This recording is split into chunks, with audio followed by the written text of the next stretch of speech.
akak balik kat rumah masa tu hari raya, akak cakap dengan mak lah, mak bisnes tak baik, tak bagus apa semua kan. Tapi aku janji bagi balik barang-barang mak, cuma satu nak minta. Mak doakan aku selalu, sebut nama aku dalam doa mak. Sebut mak supaya aku kaya, jadi jutawan, berjaya, bisnes aku sukses. Aku nak yang tu. Mak sebut nama aku hari-hari mak. Okay, sepanjang perjalanan Kak JM, ada tak momen yang betul-betul touching yang membuatkan Kak JM rasa macam apa yang Kak JM buat selama ni sangat berbaloi? Okey, dulu kan Kak JM ni anak yang nakal tau. Dulu buat bisnes, kalau tak Ada nampak sikit. ada nampak. Ada. Kalau tak pinjam duit suami, pinjam duit mak ayah kita. Dah pinjam pula, tak pulang-pulang. Itulah akak nakal lah. Normal lah, ramai macam tu. Tapi yang paling momen yang akak tak lupa lah ialah mak bapak akak ni, dia bukan orang yang senang tau. Dia tak ada harta pun. Kita tak ada tanah yang banyak. Bapak akak bawa belacan je. So besarkan anak ni dengan belacan RM1.80 sekilo ketika itu. 14 orang dia, akak, adik-beradik. So jadi kita tak ada tanah yang banyak, tak ada harta lah. Tapi apa yang mak ada ketika itu adalah barang kemas. Akak ambil di barang kemas dia, akak pinjam. Lepas tu akak pergi gadai. Gadai. Tak jual lah, gadai. Tak jual, gadai. Tapi dah gadai nak ambil balik. Dulu kan tak ada knowledge kan. Nak ambil balik sampai lelong, sampailah habis. Lepas tu masa tu teringatlah nak raya ni, dah nak raya haji kan, teringat pula kan. Masa tu nak raya. Mak ni, seorang mak ni, dia takkan minta balik tau. Dia takkan tanya dengan kita. Mana masa mak tu? Dia takkan tanya. Ataupun kalau kita pinjam duit dia kan, dia takkan tanyalah. Tak minta balik. Dia tak minta balik. Itulah mak. Betul. Mak, itulah seorang mak. Jadi, tapi dia ada juga tanya dengan adik-beradik yang lain, kakak lain. Kata bila adik tu, dia kata, akak ni anak bongsu. Bila adik tu nak ambil barang kemas mak ni, nak raya ni, dia kata macam tu. Padahal di barang tu dah tak ada dah. Dah lelong dah. Allah. Tapi kan itulah akak balik kat rumah masa tu hari raya. Akak cakap dengan mak lah, mak bisnes tak baik, tak bagus apa semua kan. Tapi aku janji bagi balik barang-barang mak, cuma satu nak minta. Mak doakan aku selalu, sebut nama aku dalam doa mak. Sebut mak supaya aku kaya, jadi jutawan, berjaya, bisnes aku sukses. Aku nak yang tu. Mak sebut nama aku hari-hari mak. Sambil tu mak kan kadang-kadang bila hatinya terluka, kecewa, itu adalah blockage untuk rezeki kita Itu jadi penghalang untuk rezeki kita. Jadi akak bersihkan. Akak ambil balik hati dia. Akak ambil balik hati dia tu, maksudnya bagi dia betul-betul maafkan akak. Betul-betul maafkan akak. Selalulah akak balik daripada Bangi ke Banting, akak orang Banting. So lebih kurang 1 jam. Semata-mata akak nak menghidupkan balik zaman akak kecil-kecil dulu. Sebab mak ni, dia nak yang macam tu. Dia nak kita ni sebenarnya, walaupun kita dah besar macam ni, tapi dia rasa anak dia kecil-kecil je lagi. Betul tak? So akak kembalikan momen tu yang mana setiap minggu akak balik, mesti akak balik, akak parking kereta depan rumah, akak akan panggil mak ni sampai mak jawab. Macam mana kita balik sekolah? Mak, aku balik sekolah ni. Selagi mak tak jawab, selagi terus kita menjerit. Betul tak? Itu yang akak buat. So itulah masa tu akak memang ambil balik, akak kembalikan momen macam budak-budak sekolah balik. Akak memang manja-manja dengan dia, akak selalu urut-urut tangan dia, kaki dia. Akak selalu kan, kita kan kalau dulu kan kita suka main-main telinga, betul tak? Akak duduk-duduk macam tu kan. Akak selalu cakap, mak doa tahu untuk aku. Aku kaya raya. Setiap kali balik akak minta doa yang tu. Masya Allah, magic mak punya doa ni kan. Daripada situ bila akak buat aura rezeki ni melimpah ruah Ya Allah, akak dapat belikan balik barang kemas mak akak sekali beli 15,000, 11,000, 23,000, 18,000 akak bagi kat dia. Sebab itu yang dia suka. Akak bagi balik. Dan mak ni, orang tua ni bila kita tanya, mak nak apa lagi mak kita beli? Dia takkan cakap apa yang dia nak. Tapi akak memang tekad setiap kali akak balik rumah, akak mesti bagi dia duit. Mesti bagi mak bapak akak duit. Sebab akak tahu dengan duit tu nanti suka hati dia lah nak beli apa. Sebab dia pun ada keinginan juga. Dia pun ada impian juga. Betul tak? Dia ada keinginan. Macam kita juga. So jadi bila kita bagi duit, dia suka hatilah dia nak beli apa. Kan sampai mak cakap, dah lah dik, asyik bagi duit je. Ya Allah. Akak rasa momen tu yang membuatkan akak rasa macam, ya Allah tak tahu nak cakap macam mana lagi. Bila kita buat sesuatu, buatlah bersungguh-sungguh. Sampai kita boleh nak bagi mak ayah kita apa. Sampai kita balik ni, sampai mak ayah kita kata, dah lah tu, tak payahlah asyik bagi duit je. Itu memang betul-betul lah tu. Itu memang betul-betul dah sukses lah tu. Kan? Selagi mak kita belum cakap macam tu, selagi tu belum sukses korang kat luar tu. Kan? Okay, so akak ingat akak ingat masa tu, akak ni kecil-kecil kan. Masa kecil-kecil kita orang susah. Yelah, ada orang buat belacan. Mak usu ni, dia senang sikit lah sebab nenek duduk dengan dia kan. Jadi, ini kisah parut kelapa lah. Kan, kisah parut kelapa yang 4 segi tu kan. Yang 4 segi. Dulu setiap kali nak parut kelapa mesti pergi rumah mak usu. Dan tahun 2017 masa tu Aura Rezeki dah ada.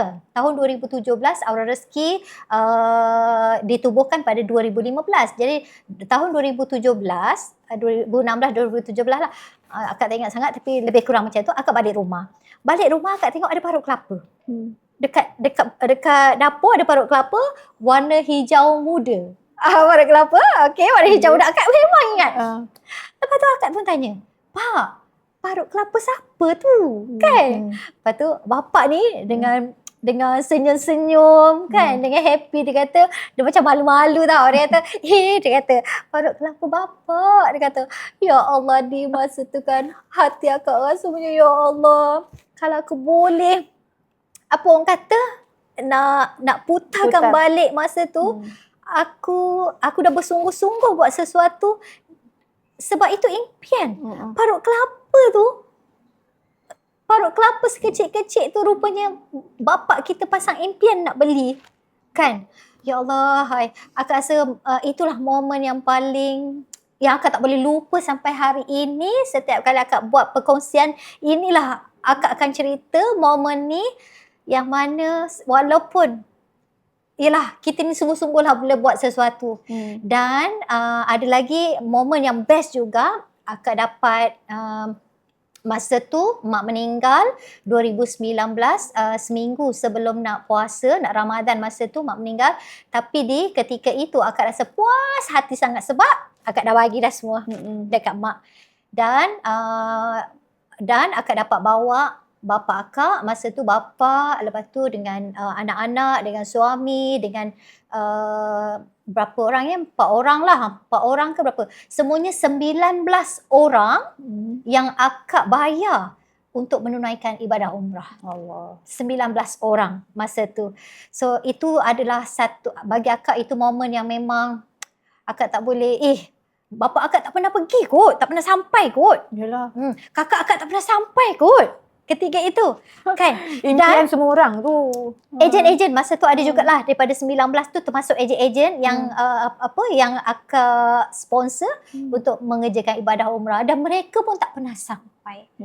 Itulah yang momen, itulah hari ini kan kejayaan kita hari ini bukan sebab kita bukan, tapi sebab atas doa-doa orang lain kepada kita, atas sebab apa yang kita buat baik kepada orang lain yang kita tak tahu, kita buat baik ke sebelum ni? Tak ada. Yang kita tak tahu. Dan yang kita berikan tu sampai kita tak tahu.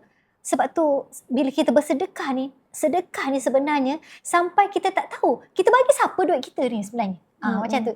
Itulah sedekah, sampai kita tidak menghitung-hitung berapa banyak kita dah sedekah. Itulah.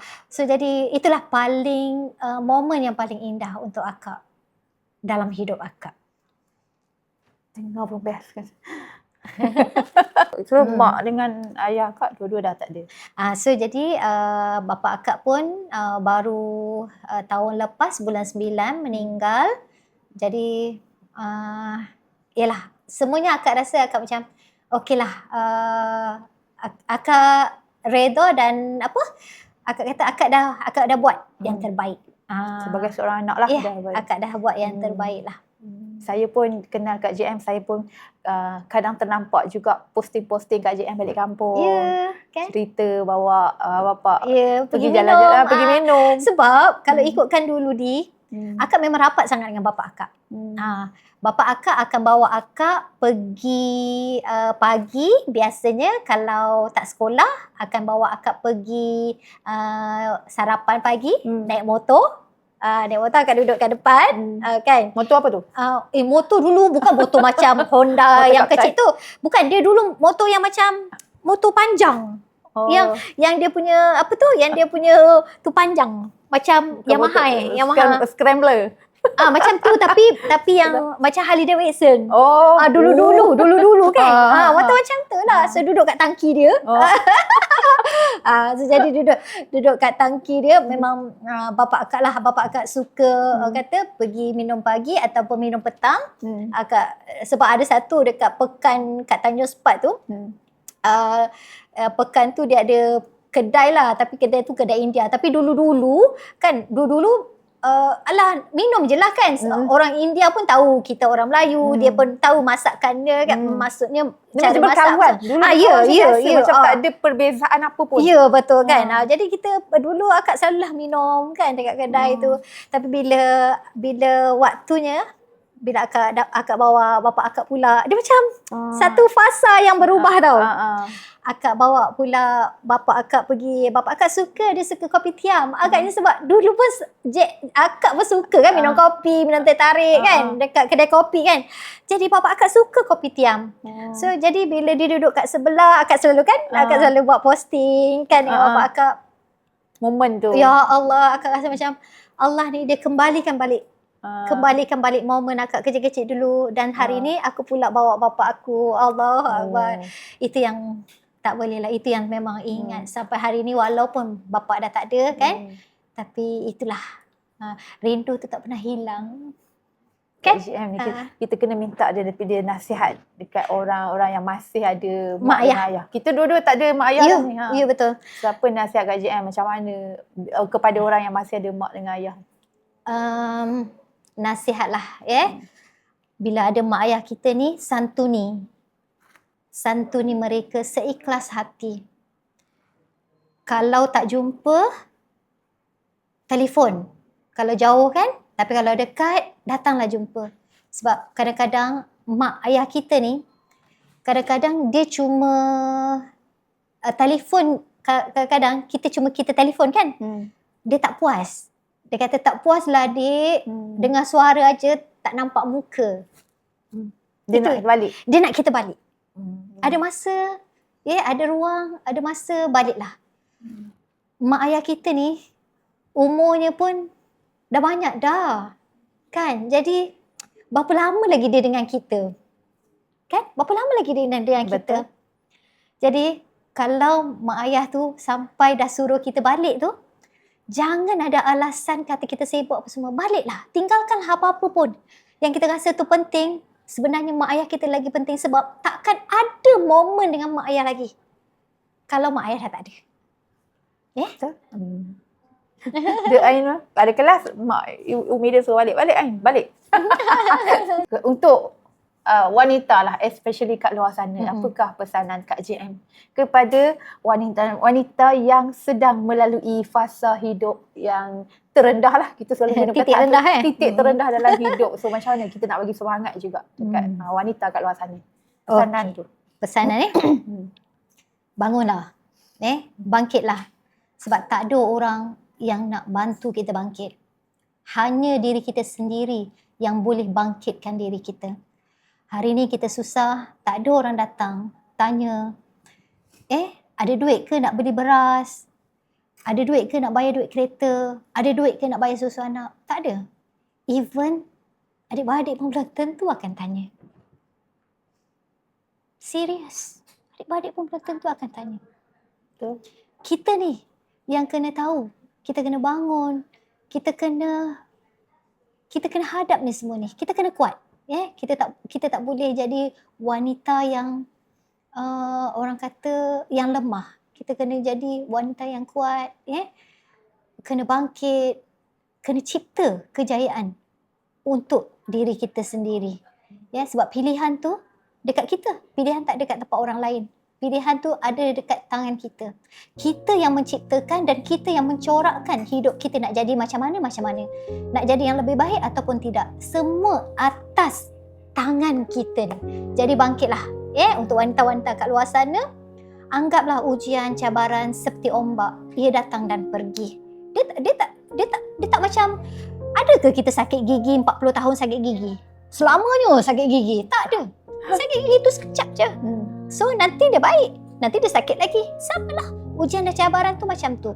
Jadi lalui terus, bangkit. Okay? Bangkit. Wanita bangkit. So Kak JM, thank you so much for your time. Okay, terima kasih Di. Terima kasih untuk Di juga yang orang kata Pesanan untuk saya. Pesanan untuk saya. Khusus untuk saya ni. Khusus untuk Di. Sebenarnya tak ada apa. Sepanjang Kak JM kenal Di, Di adalah orang yang sangat kuat dan tak pernah putus asa. Ada je idea-idea, ada je cara untuk membantu orang, ada je orang kata ialah jalan untuk memberi inspirasi, untuk jadi jambatan kepada orang lain. Itu yang akak kenal Di. Jadi diteruskan apa yang dibuat hari ini. Allah tu, apa yang kita buat kebaikan ni pasti ada ganjarannya. Dia tak sia-sia, pasti ada ganjarannya. Kita tak tahu bila, tapi yakin pasti kau bagi aku yang terbaik. Pasti kau pasti bagi aku yang terbaik. InsyaAllah, amin. Amin. Tengah tahan. Kau boleh. Kita melawan, air mata jadi kekuatan. Langkah jatuh bukan pengakhiran. Ini kisah kebangkitan. Dari luka jadi cahaya, dari lemah jadi luar biasa. Di Lady Boss kita bangkit, kita marah, takkan berhenti walau dunia berkata. Di Lady Boss suara wanita bernyala, ini kisah kita. Jadi inspirasi semua. Di Lady Boss bersama cahaya.